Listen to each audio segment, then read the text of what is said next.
collapsed mining pit at between Sand Ashanti region and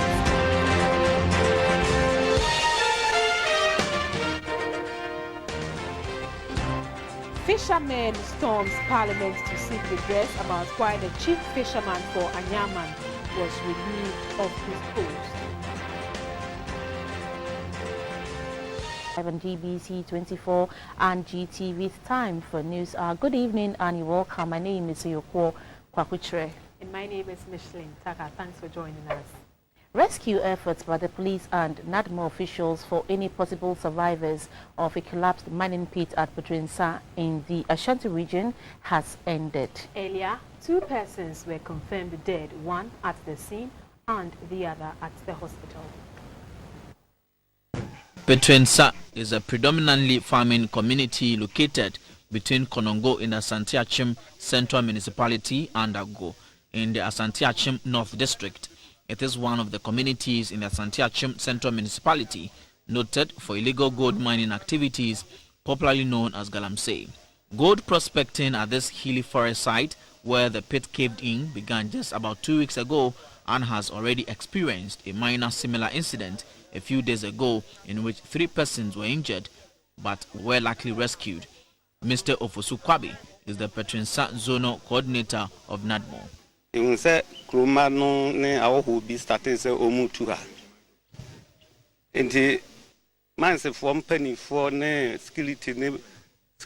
NADMO officials and security personnel have tried their best to prevent mining activities here, but the miners defy their orders.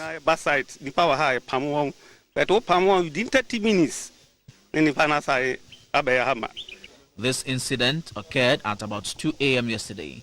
There is still speculation as to the number of people trapped in the pit, while the zonal coordinator of NADMO speculates that about 15 persons in the pit were trapped at the time of the incident. The police and surviving victims are unable to stick their necks out on the exact figure. 2 others, Al-Hassan Husseini, 25, and Abdullah Mumuni, 30, were sent for emergency medicare at the Stewards Hospital, a private medical facility near Dwaso. They both claim they were invited by a certain man who owns the site to help mine for gold.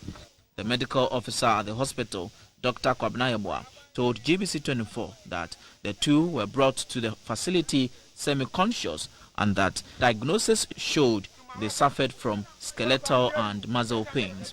One of them was in critical condition and the other was able. So we gave some treatment to make them strong. At the time of filing this report, rescue efforts led by the police with support from the National Disaster Management Organization NADMO were ongoing. The Konongo Police Divisional Commander, Superintendent Ohene Boedi Bosman, said the rescue efforts, which involved clearing of the rubble, would continue till there is enough evidence that there is no person trapped.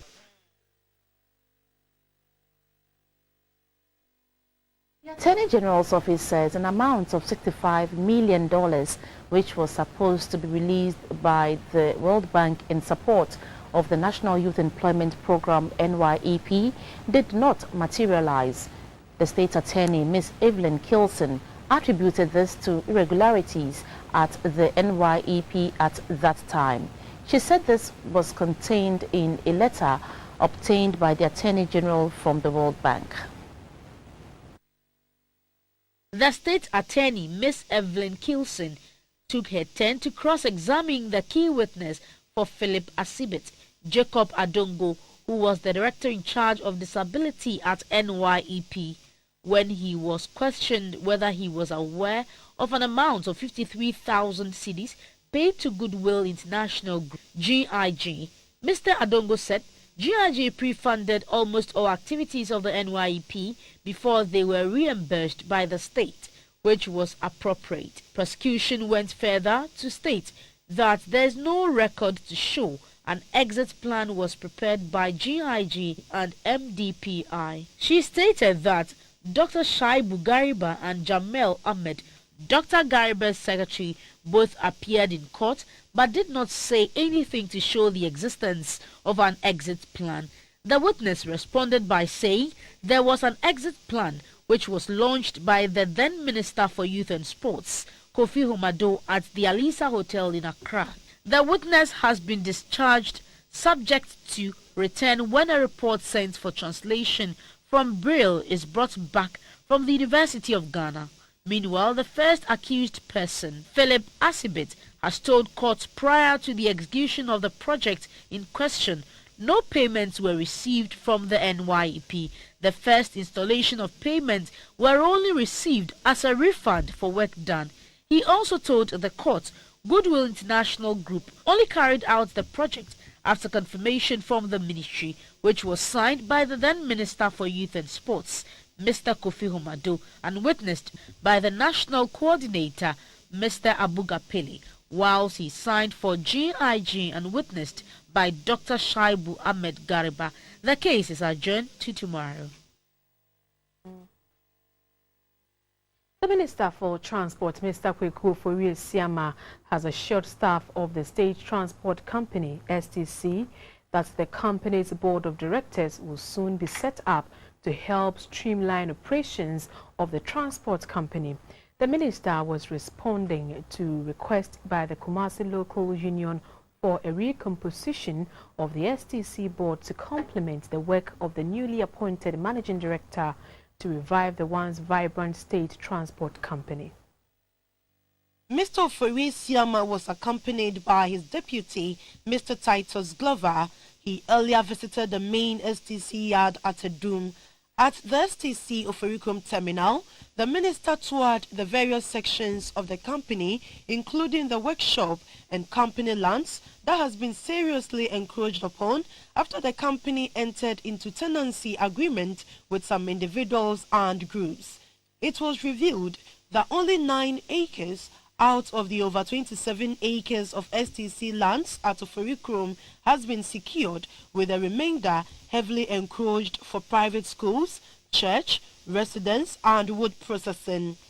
Mr. Siama directed the management of STC to take immediate steps to reclaim the land for development into modern commercial terminal to generate more revenue for the public transport company. The government has planned to develop this terminal into commercial ventures. It is not easy that we are going to allow some of these things to go waste. It will not happen. At the Bantama depot of the Metro Mass Transit, MMT, Mr. Siama and his deputy toured sections of the depot and also interacted with passengers to know their concerns. There was a meeting with the management and local union executives where they shared ideas on the way forward to improve services.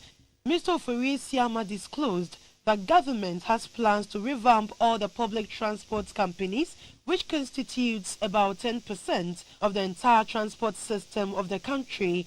This will include the procurement of new fleets of buses to augment existing ones. The minister also visited the Kumasi offices of the Driver and Vehicle Licensing Authority, DVLA. Here, he was told that a World Bank-funded test drive project, which started some months ago, is still not ready for use, delaying issuance of licenses for prospective drivers. Of national service personnel have started registration for this year's national service scheme. GBC24 visited the secretariat where prospective personnel were completing the necessary documentation for posting. Every student who has graduated from a recognized tertiary institution is required by law to undertake a one-year national service to the country. In September this year, students will be posted to various state institutions to start their service. Registration has started at the various centers. At the Accra City campus, the crowd was overwhelming and chaotic. The police had to come in to control the crowd. The registration process is to ensure that prospective personnel get their personal data onto the system and to prevent fraudsters from getting on board. Various bank stands have been stationed at the center where personnel are expected to register with eSwitch in order to receive their monthly allowances. Some of the personnel share their frustration with GBC24. Some of us came here as early as 4, and the officiators started working at around 9, close to 10. And there was one big problem we saw. It's like the communication and the communicator were two different people. We were asked to come with our own e-switch cards, which we did. Upon coming here, we are being told that those cards are invalid. And therefore, we have to wait for First Atlantic Bank to come and then re-register us for it. And in fact, the queue over here and the level of indiscipline on the part of the NNS officials is unbearable. They can actually come early than the time they give us, do you get it? Or maybe we can do it online. That's the best. The director of the National Service Scheme, Mr. Mustafa Yusuf, was hopeful that the exercise will be transparent. So far, the registration process is going on very well. It was just disorder, but we've put measures in place to make sure that they go through the registration process in an orderly manner. And I think the report we are getting from the various regions across the country shows that this year registration process is very, very, very well. You remember in the around 2015, 2016, we were on golf with ghost names scam and all those things. So to be able to authenticate, that's why this year we've introduced ID card. We have either the passport, the voter's ID card, or even driving license to ensure that if only genuine service personnel get registered. The team also visited registration centers at the Lejokukukrowo Municipal Assembly and the La Dadekotopon Municipal Assembly. There was heavy military presence and registration was ongoing smoothly. Some of the personnel said they had come as early as 4 a.m. to form queues, register and go home. The director in charge of the registration at the center, Mr. Rashid Muktari, said so far the center has not recorded any major incident. The point is, some came as early as 4 a.m. and that they've already been here. They brought so many lists that they were here earlier. Other people too brought another list. So we told them, no, we don't know the list to use. So they have to form a queue. That was where they said they would not understand. So they started misbehaving and then we have to call in the military to assist us. The registration exercise is expected to last for 30 days. The Upper East Regional Annual Delegates Conference of the ruling New Patriotic Party has taken place in Bolgatanga. The Acting General Secretary of the party, Mr. John Bwedu, asked the rank and file of the party to support the policy agenda of government and enhance the party's electoral fortunes in 2020. The Regional Annual Delegates Conference was the fifth in the series to be held in preparation towards the upcoming National Delegates Conference to be held in Cape Coast in the Central Region on the 25th to the 27th of August 2017. The event attracted more than 500 party stalwarts and activists drawn from the 15 constituencies across the region. Also present were some party bigwigs, including ministers of state and MMDCs, among other functionaries. The Upper East Regional Minister, Roxin Bukari, thanked members of the party for their selfless dedication in the 2016 election victory. Mr. Bukari called for teamwork and further urged members to offer constructive criticisms where necessary. The Acting General Secretary of the party, Mr. John Bwedu, encouraged members of the party to build on the success story and work to increase the party's electoral fortunes. For his part, the acting chairman of the MPP, Freddie Blay, reacted strongly to critics of the MPP administration, stressing that the party remains focused on its agenda for Ghana to work again. We believe in entrepreneurship, and therefore we think government is not only to share freely, but the government is to organize us, harness our resources, make education, be rich, many of us, and create the opportunity for individuals to create employment for all of us to work. Meanwhile, a minute silence was observed in memory of the late Adams Mahama, the former regional chairman of the party, who met his untimely death on May 21, 2015. Ghana will play host to the President of Malta, Marie-Louise Coulero-Prika, from Tuesday to Friday this week. Malta hardly crossed the minds of migrants from Africa, including Ghana, who want to go to Europe. but those who travel by sea usually end up in Malta before continuing their journey for greener pastures. Edward Nyakun reports that as the president of Malta touches down on the soil of Ghana for a state visit, migration and business will be high on the bilateral discussions that will be held between President Akufo-Addo and his Maltese counterpart at the Flagstaff House. A woman and her children are feared dead as their car was swept off by floods this afternoon near Gumani, a suburb of Tamale. The downpour caused floods in several parts of the town, including the Tamale Teaching Hospital. Portions of the northern half of the Bulga Highway from the southern section of the metropolis was also cut off by the floods. Many parents, alarmed by the torrential rains, rushed to pick their children from school. Gumani is a flood-prone zone in Tamale. A number of lives have been lost due to floods over the past years. Kunyavila is another flood-prone community. Last year, a woman drowned in that community while attempting to cross a flooded road.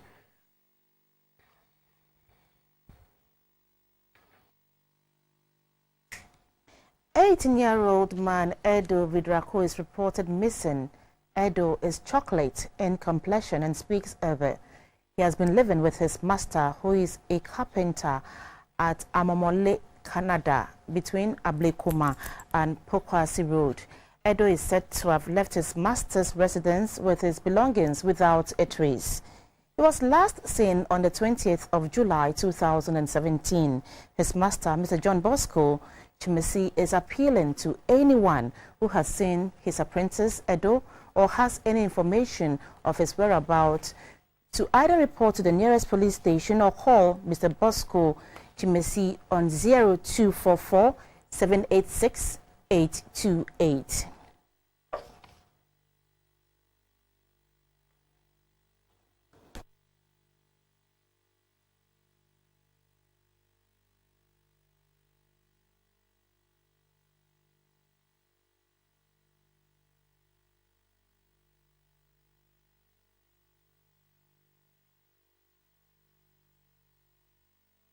On Tuesday, some fisher folks from the Greater Accra region were in Parliament to seek clarification on why the chief fisherman for Anyaman, Mr. Raymond Abayate, was relieved of his post.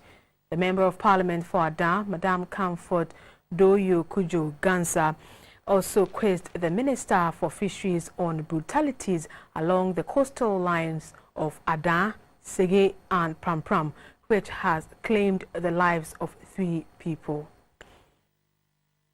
According to the Minister for Fisheries, Madam Elizabeth Na Afole Kwe, the then chief fisherman for Anyaman in the Greater Accra region, Mr. Raymond Abayate, was asked to step aside due to allegations of misappropriation of funds. Even if the man is to step aside, there is a vice chairman for the area and a secretary for the area.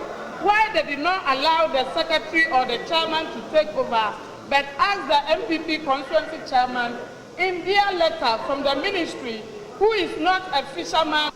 The chairman of the Premix Fuel Committee on the 27th of March 2017 wrote to the chief palace elders, opinion leaders, and the unit committee members of Anyaman to nominate an elder of good repute from among the fisherfolk at the Anyaman Beach to be the chairman of the Landing Beach Committee, pending the outcome of the investigations. Members of the House also quizzed the minister on why the supply of premix fuel to the fishermen has been suspended till date, centered on brutalities meted out to some fisherfolks at sea by the task force. Is the minister aware that subsequent to a letter jointly signed by myself, MP for Ningo Pram, Honorable Christian Kolete, MP for Sha Esege, and Honorable Comfort Doyo Gansa, MP for Ada, in pursuant of the violation of LI 2233, that up till now, no action has been taken by the National Premix Committee, leading to an altercation that has occasioned the death of 3 Ghanaian citizens. I am aware of a letter that was written jointly by the MP for Sege, MP for Ada, and MP for Ningo Pram Pram. Mr. Speaker, when I read through the letter, their request was not specific. They did not tell us specifically which areas they thought had issues. Addressing the media, the MP for Ada, Madam Comfort Doyo Kujugansa, and the MP for Ningo Pram Pram, Mr. Sam George, urged the minister to ensure that the task force respects the rights of the fisherfolk while maintaining law and order. If there is even arrest on the high sea, we expect that it should bring them for the law to take its course. But people are being beaten, people are being brutalized, and if they attack them on the high sea, some of them jump into the sea and they don't survive again. The greatest threat to Ghana's marine life is not live fishing. The greatest threat is pearl trawling by the Chinese. As members of parliament, we stand by LI 2233. We agree that the law has been passed and that live fishing should not be done. What you need to do is a sensitization process. Madam Elizabeth Na Afuleko said government will not condone any illegalities along the coast. By taking this decision to fight illegal fishing, we are fighting it in its entirety. We are not fighting it with the artisanal fishers alone. In fact, there's an artificial shortage of premixed fuel, which hasn't been caused by the Fisheries Ministry. It is not nationwide. It is for no fault of the Fisheries Ministry or the National Premixed Fuel Committee. It is a challenge that is being faced by the Tema Oil Refinery. Watching News are live on GBC24. We go for a quick break. We're back with the business segment. Do stay. And welcome. Time now for some business update. I'm Dorothy Ajimai. 15 African countries met in Accra to discuss the ECOWAS standards harmonization module for exports. 30 standards for export have been identified. This meeting is to implement effective quality infrastructure to facilitate inter-regional and international trade. Lack of unique and harmonized standards for similar products causes technical barriers to trade.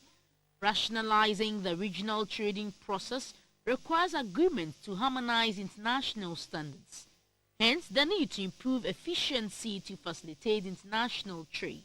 The Technical Management Committee of countries in the sub-region seeks to implement the regional quality policy and establish the framework for its development and operations.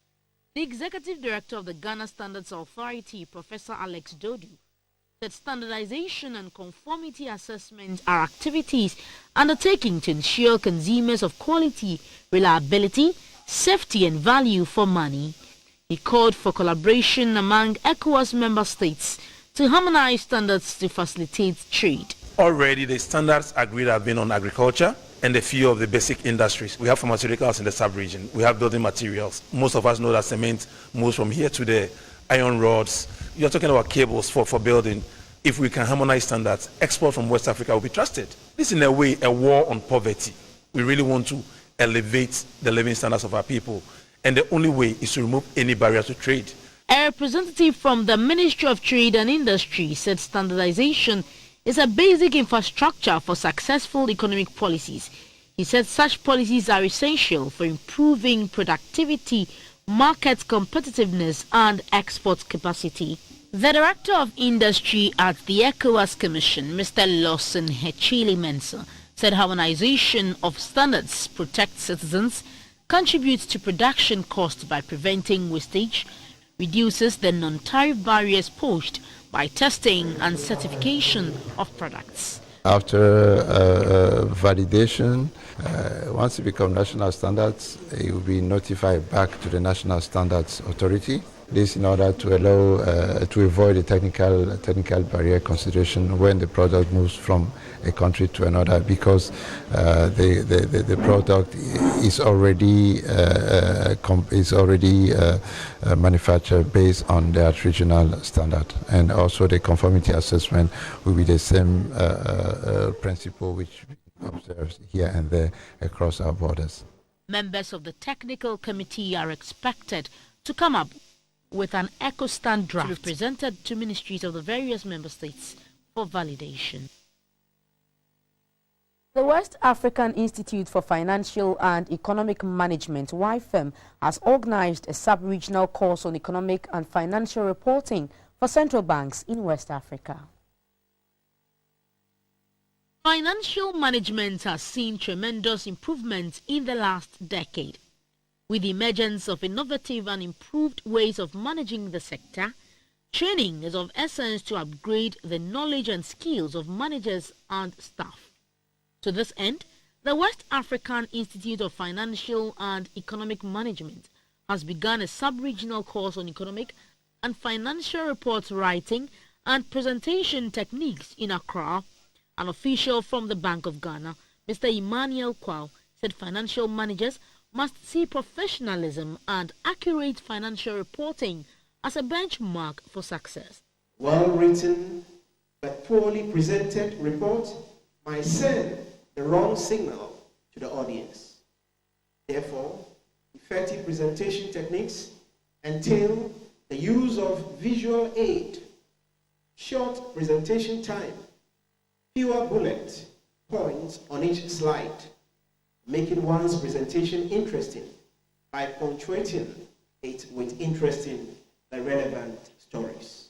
Some of the participants shared their expectations with GBC24. The most important thing here is that whatever is learned here, you're going to train other people down home in your country and even at my workplace. To really improve our skills and techniques. The training will include guidelines and formats for preparing financial and economic reports, legal issues in writing, in report writing and computer applications.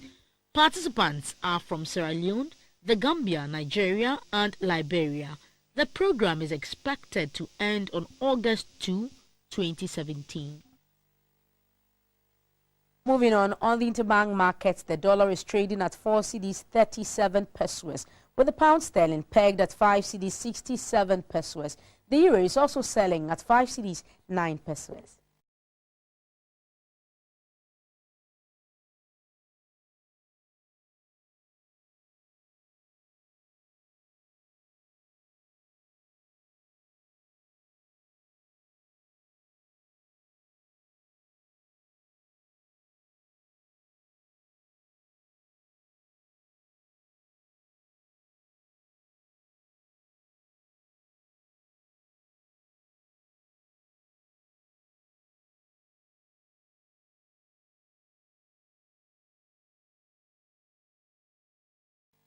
On the commodities markets, light crude is selling at $47.27 per barrel and cocoa at $1,943 per ton. Up next is the board.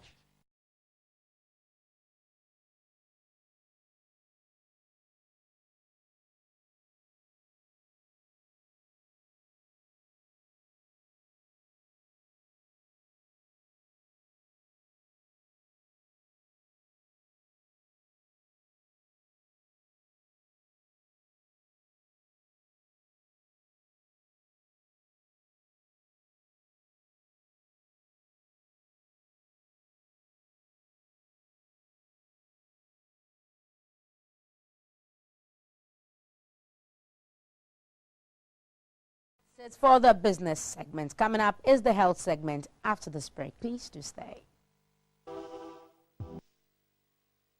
Welcome back. Thanks for staying on. The Physiotherapy Association of Ghana has provided free physiotherapy treatment to the public at Otinibi in the East Municipality in the Greater Accra region. The association used the opportunity to call for the establishment of physiotherapy units across the country. Experts say when the body's function or mobility is affected by pain, aging, injury, disability, or long periods of inactivity, one would need medical assistance from a physiotherapist. Currently, the country can only boast of 3 physiotherapy units, woefully fewer than the numbers which require their services, including medical cases. Nationally, we have about 3 physiotherapy hospitals who are specialize into pediatric care in terms of cerebral palsy. At the Kolebu Teaching Hospital, 37, and then Princess Marie. And these centers have about an average of less than 10 physiotherapists who are specialized to handle cerebral palsy or children or pediatric cases. So yes, there's a lot of shortfalls when it comes to generalized physiotherapists and specialized, especially in the area of childcare. The Ghana Association of Physiotherapists, in its drive to bring physio closer to communities, has embarked on a medical outreach in Otinibi, a suburb of the Ga East municipality in the northern part of the Greater Accra region. Community folks were given medical screening, and where necessary, physio was recommended as a follow-up.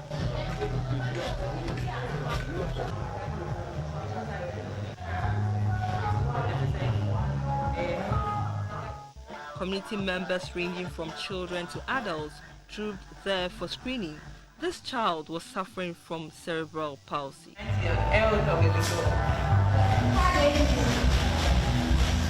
Medical experts say she could be more active if she frequently seeks physiotherapy treatment, which is unavailable in the community. Members of the community were grateful to the association. I had stroke 8 months ago, so I deemed it necessary to go for routine checkup. Before I came, I was feeling pains all over my back. I had this spondylosis for over 3 years now, and I've gone for treatment to see the specialist, but still the pains are there. But today when I came, the massaging alone has in fact benefited me, and I feel I'm relieved. Over 100 people were screened, and all patients diagnosed with major cases were referred to major hospitals. Over 400 final years community health nursing students of the College of Community Health Nursing in Winneba have been trained in motorbike riding. This is to help them respond quickly to cases, especially emergencies in the rural communities where they will be posted to. Unlike clinical nurses who have been trained in general nursing and give curative care to individuals, work at hospitals and clinics, community health nurses are trained to provide preventive care to individuals, families, and the entire community. They also provide primary health care at all levels. They are by far the first point of call in communities, especially in rural settings. Some communities they are posted to often do not have the needed tools to work with. To prepare them for work in communities they will be posted to, the authorities of the Winneba College of Community Health Nursing have introduced the motor bicycle program for final year students. This is to train them with the needed skills, knowledge and attitude to provide quality healthcare services. 17 is not enough. If they can add about say 5 or 3 to make 20, I think it will be okay. And then also the helmet too. So far, about 400 students have been trained, out of which 83% can ride the motorbikes. Despite the challenges that come with the program, Abigail Edu and some of the participants expressed their excitement. I've known how to drive it. I think it's a really good benefit for me. When I go to the community, I can use it to go to anywhere for vaccine taking and then a whole lot. I can help my brothers and sisters who cannot come to the community for healthcare. The principal of the Winneba Community Nursing College, Madam Millie Okain, encouraged the students to take the training seriously. The skills should stay with you. And I believe wherever you go to and they have the bikes, you make use of the bikes. And therefore, our clients, our individuals, our families are going to access good health. Students who excelled were given awards for their commitment and dedication.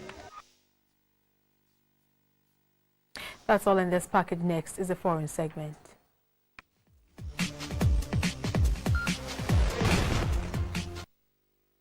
Hello, good evening. Let's talk sports. I'm Theophilus Sampa. We start off talking hockey, where second place Exchequers of the Bank of Ghana played a 1-1 drawn game with third place Trustees of SNIT. The encounter was one of the top of the table clash in the men's division of the ongoing Greater Accra Hockey League. 8 matches were played on match day 10 of the Greater Accra Safoda Hockey League. In the top of the table clash in the men's division, second place Trustees of SNIT played third place Exchequers of Bank of Ghana. Trustees, with a game in hand, were hoping to pick all 3 points at stake to close the gap on leaders Ghana Revenue Authority Custom Division. Exchequers were the first to score through Salom Kemevo, but Trustees equalized through Samuel Efifa. Exchequers still inside the D of Trustees. He tries to find a shot. Is this going to be the first goal? Then it's the first goal. A first goal for Exchequers. First goal for Exchequers. Joseph Ampo Akaba.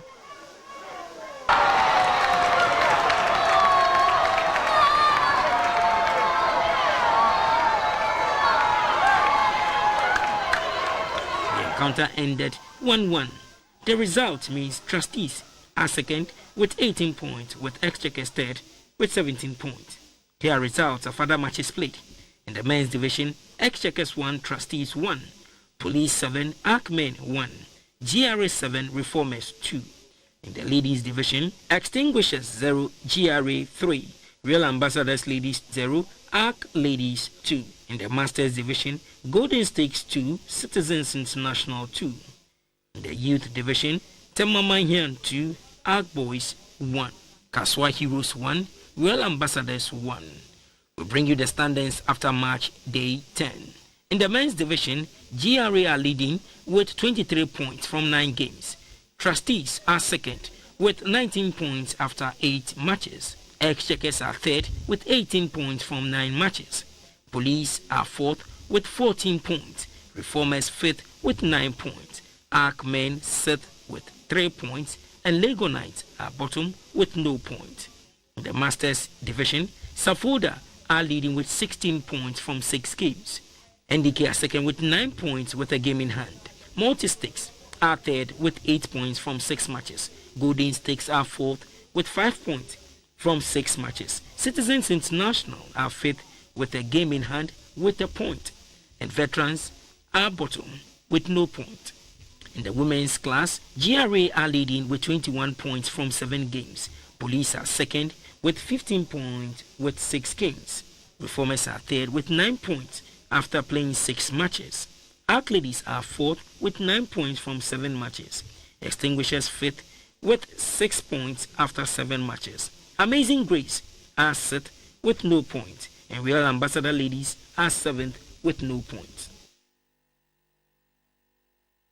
So let's quickly go to Tema and talk tennis, where defending champion Ismail Lamte opened his title defense at the second edition of the Babulat Tema Singles Tennis Open with a 6-3, 6-2 win over Park Orchard Kojiwade Tema Development Center Clubhouse.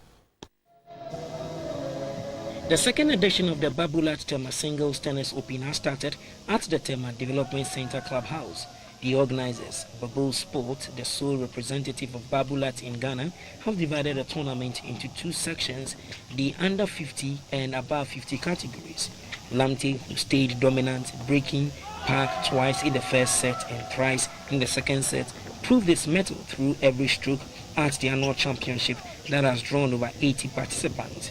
In other games, third, Bese Manche dispatched Yaopoku 6-3, 6-4, 6-0 in a game that lasted 45 minutes.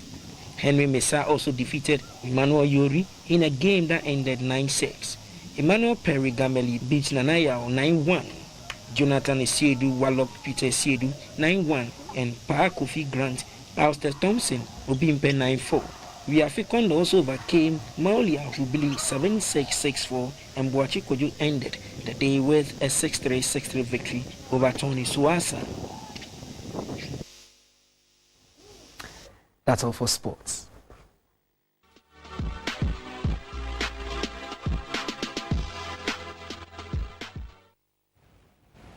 Hello, good evening. This segment is brought to you Kanketsi Cowbell. My name is Valerie Danso.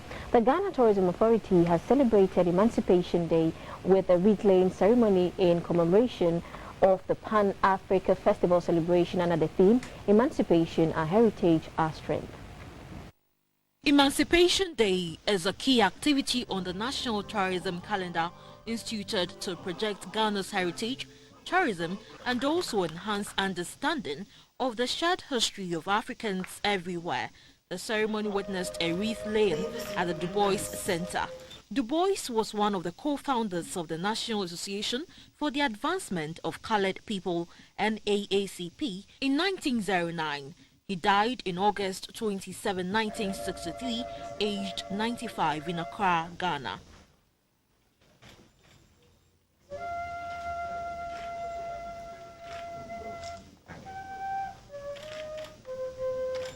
The second wreath laying took place at the George Padmore Library.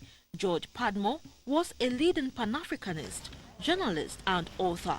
Toward the end of his life, he moved to Accra, Ghana. He was 56.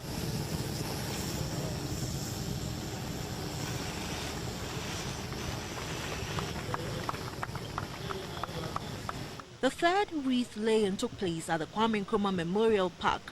He was the first president of the Republic of Ghana. The Minister for Tourism, Arts and Culture, Mrs. Catherine Afeku, urged Ghanaians to embrace Africanism. Pan-African Festival is a clarion call to each and every one of us here today to build upon the successes of our forefathers. What are we doing as a people to rekindle, to hold on to the spirit of the African resilience? Yes, we went through the dark passage. Yes, we have survived. Now, how are we building the economic emancipation? What are we doing as a people? How are we using the shame to fame? We survived, and that should be the spirit of this Pan-African Festival.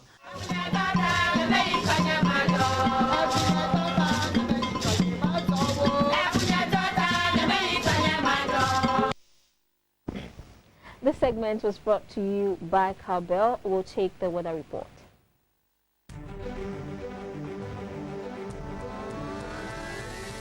The Winkle Weather Report, brought to you by RMG Ghana Limited, with technical support from the Ghana Meteorological Agency. Good evening and welcome to the weather report brought to you by RMG Ghana Limited. For the past 24 hours, rainfall reaching Metofis are scrolling at the bottom of our screen. But today there was a rainstorm over the northern region and part of Bono and Ahafo and Tamale. Just a household in Tamale had 83 millimeters of rainfall. This system produces that over a household in Tamale, and then we are anticipating that the system will move westward to affect Upper East and then into Burkina Faso and part of Mali. But the forecast for tonight till tomorrow, good news for those of us over the coast, Greater Accra especially, there will not be much rain from now till tomorrow in the morning, but the western flank to the inland areas will have slight rain. The northern sector, some scattered cases of rain and thunder. Temperatures will still be relatively cool across the 10 region. 23 will be recorded over most areas. The afternoon is going to be partly cloudy, especially over the eastern coast, but it will remain cloudy over the other part of the country with sunny breaks. Going to be a bit dry tomorrow over some areas, but between 3 and 6 p.m. we are still anticipating some showers over the southern sector. So this is how it's going to be from now till tomorrow. Up on the screen is the outlook for the next 48 hours.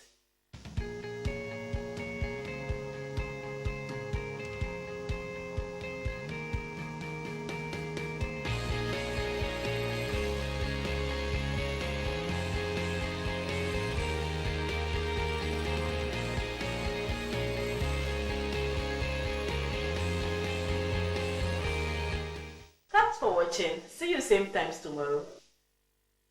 And that's all in the news for now. Thank you so much for watching. Good evening.